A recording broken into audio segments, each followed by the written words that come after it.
Now that the first season of The Mandalorian is over, it's time to point out some of the many Easter eggs to be found in its 8 episodes. I'm not covering every Easter egg, I just picked out 101 that stood out the most to me. In the very first scene of the first chapter, we get a couple of thugs asking the Mandalorian if his armor is made of real Beskar.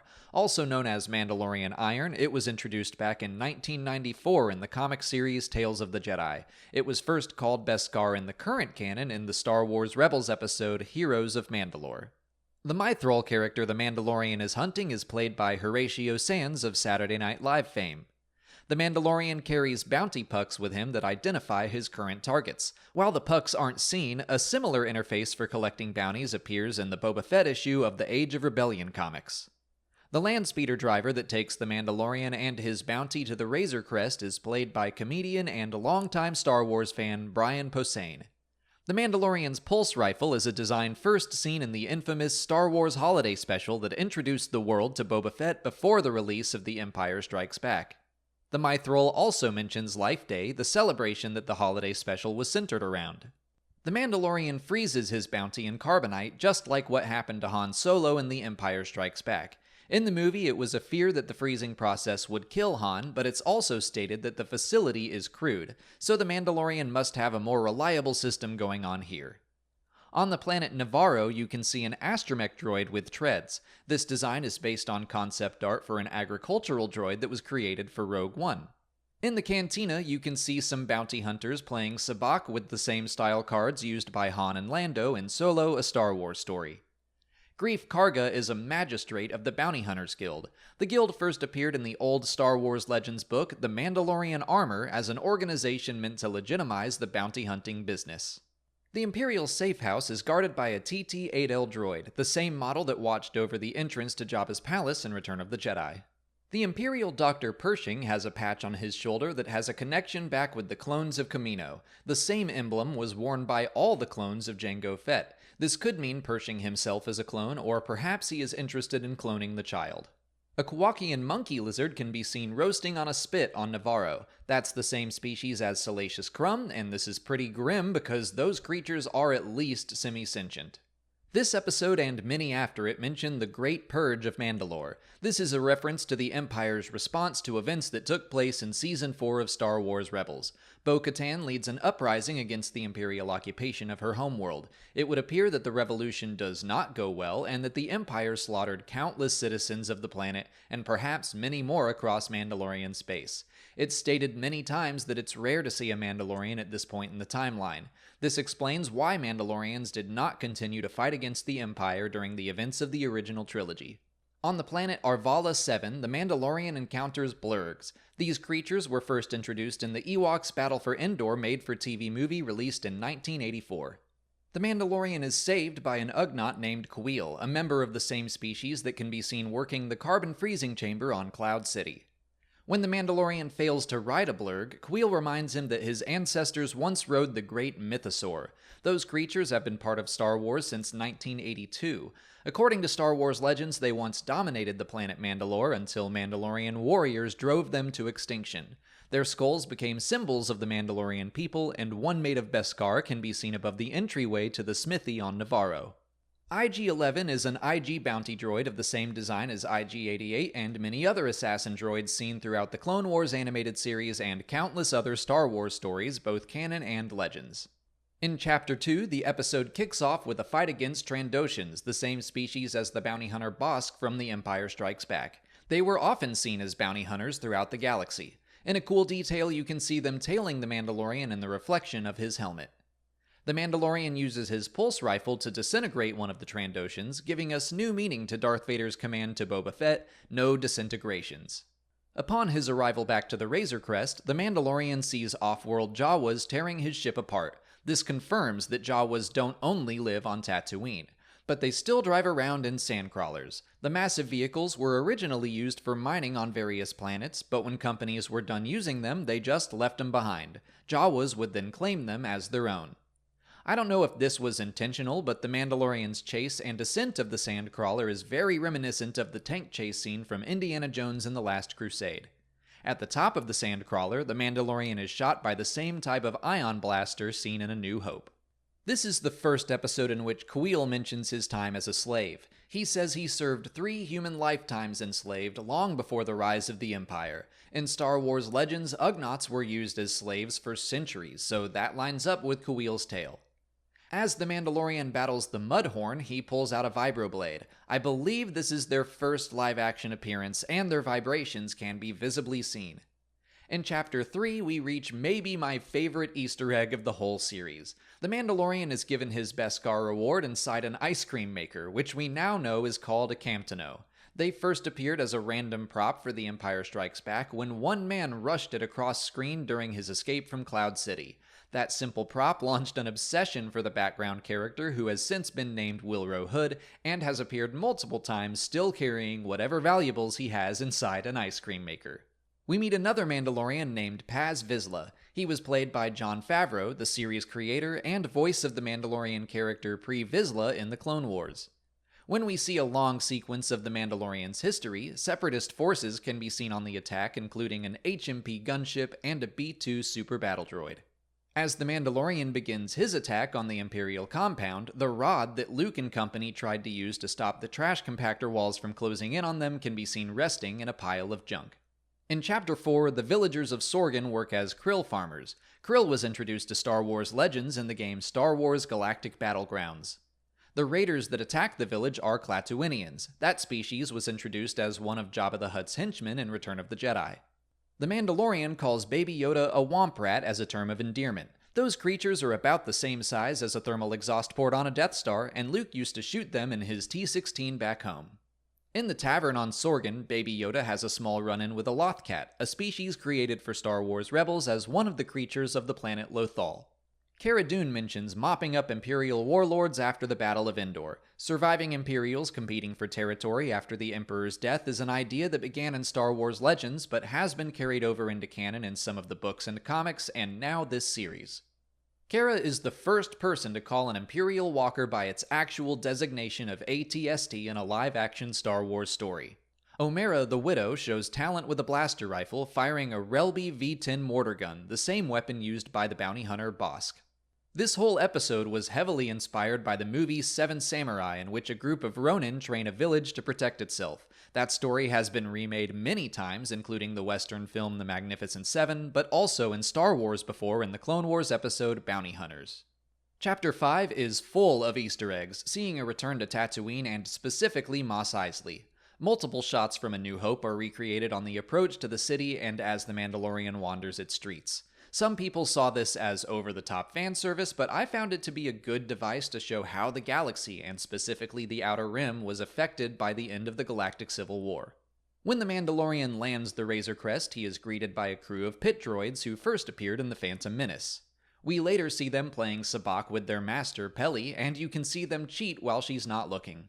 Chalmun's Cantina makes an appearance, and its droid detector is noticeably absent. Droids are now allowed inside the bar, and an EV droid even works as its bartender. An R5 unit that I hope is R5-D4 can be seen inside as well. His story, and from a certain point of view, tells us that he survived the Stormtrooper raid on the Sandcrawler and went off into the desert to find his destiny. I hope he's finding happiness hanging out in the cantina. Toro Calican can be seen sitting in the same booth where Han shot Greedo. He holds a New Republic coin, and I believe this is our first look at its insignia in live action. Not only that, but it's the Legends design instead of the one we've seen used in the Aftermath trilogy and Star Wars Resistance. I'd guess there are different insignias for different purposes. Toro is hunting a bounty named Fennec Shand. It's possible she is related to Crokind Shand, who appears as a member of Kanja Club in The Force Awakens. When the Mandalorian and Toro encounter Tusken Raiders, the Nomads use the same tactics to sneak up on the pair as they used to sneak up on Luke in A New Hope, 2 banthas as bait and another group to approach from behind. The Mandalorian communicates with them in sign language, and I believe this episode features the first deaf actor to appear in a Star Wars property, Troy Kotsur. The Mandalorian and Toro are forced to hide from Fennec Shand because she has the high ground. I don't necessarily think that's an Easter egg, but I also think people would yell at me if I didn't mention it. After capturing Shand, the Mandalorian says, "She's no good to us dead," an echo of Boba Fett's similar line about Han Solo in The Empire Strikes Back. Fennec says she has a rendezvous with someone in Mos Espa, the other Tatooine city we see in The Phantom Menace. After Toro is killed, Peli tells the pit droids to dump the body in Beggar's Canyon, where Luke Skywalker and Biggs Darklighter used to fly their T-16s. At the end of the episode, an unseen figure approaches the body of Fennec Shand. While there is still no confirmation on who this might be, spurs can be heard with each footstep, a sound effect associated with Boba Fett in The Empire Strikes Back. In Chapter 6, the Mandalorian remarks about how he is unimpressed that Mayfeld was once an Imperial sharpshooter, and Mayfeld retorts that he wasn't a stormtrooper, poking fun at how stormtroopers are seemingly unable to hit anyone in the movies. Mayfeld says the Razor Crest looks like a Canto Bight slot machine. He is, of course, referring to the Casino City scene in The Last Jedi. The Devaronian character, Burg, is played by Clancy Brown, who provided voices for Savage Opress in The Clone Wars, Ryder Azadi in Star Wars Rebels, and a Mandalorian bounty hunter named Montross in the video game Bounty Hunter.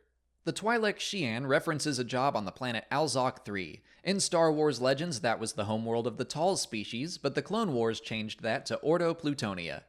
Mayfeld jokes that the Mandalorian could be a Gungan under the helmet, and then makes fun of the way they speak. That reminded me of Aro, a Gungan character from the book Last Shot, who bluntly tells Han that not every Gungan talks that way.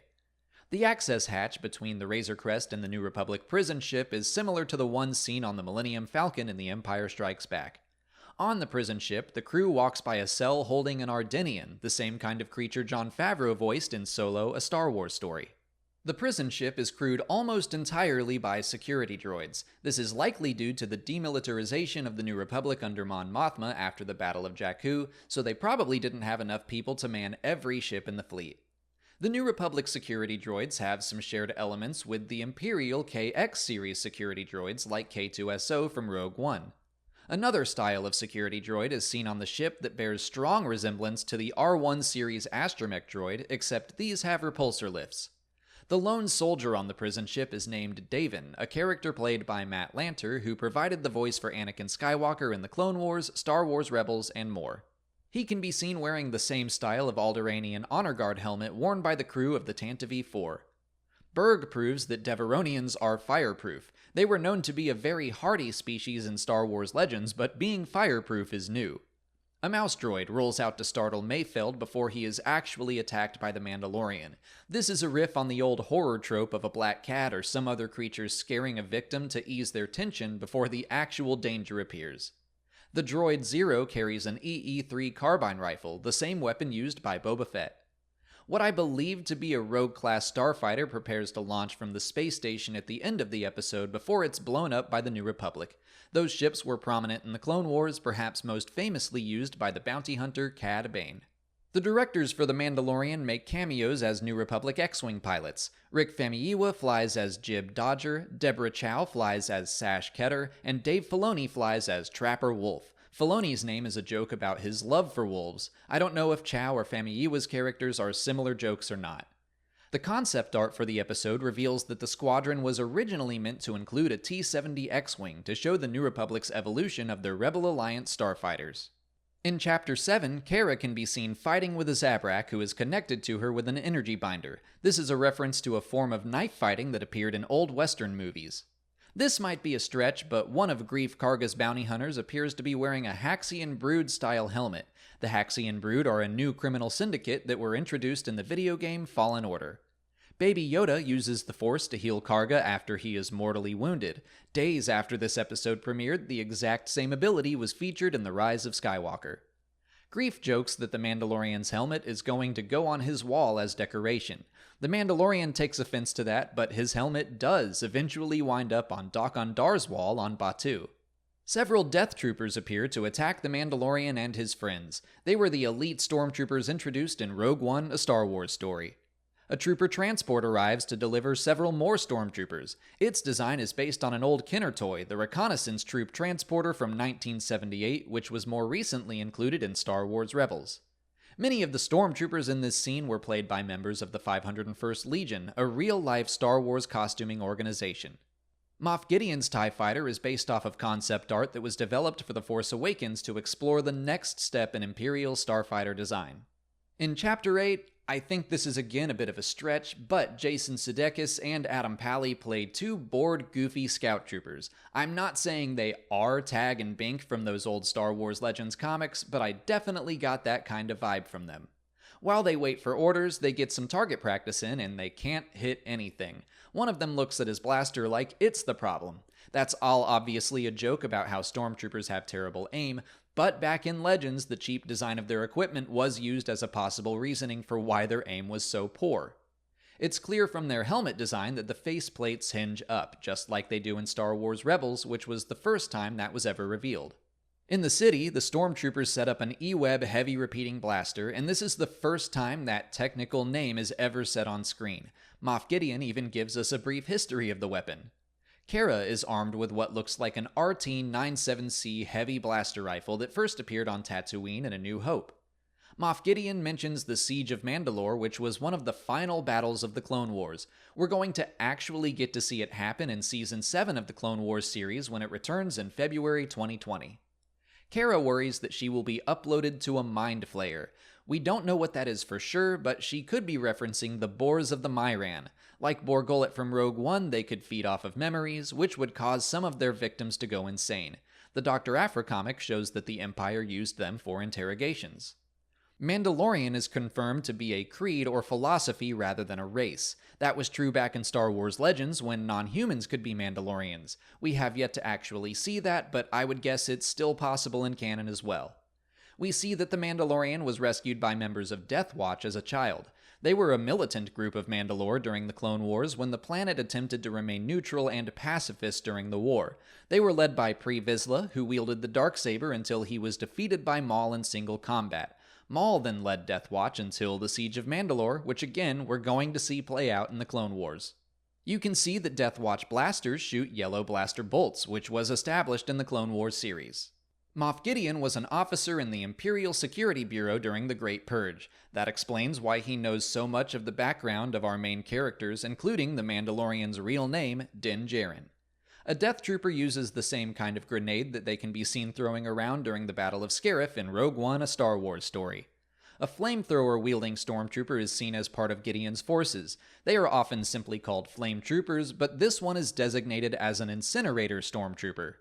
Baby Yoda stops the flames from reaching his friends in a scene that is very reminiscent of Kanan's sacrifice in Star Wars Rebels Season 4. IG-11 uses a Bacta spray on Din's wounded head, a reminder that the healing substance can be applied in a variety of ways. Bacta bombs create a similar healing mist in the Star Wars Battlefront games. The remains of the Mandalorian covert are discovered in the sewers of Navarro. The image reminded me of some of the promotional art that was created for Star Wars Rebels Season 4.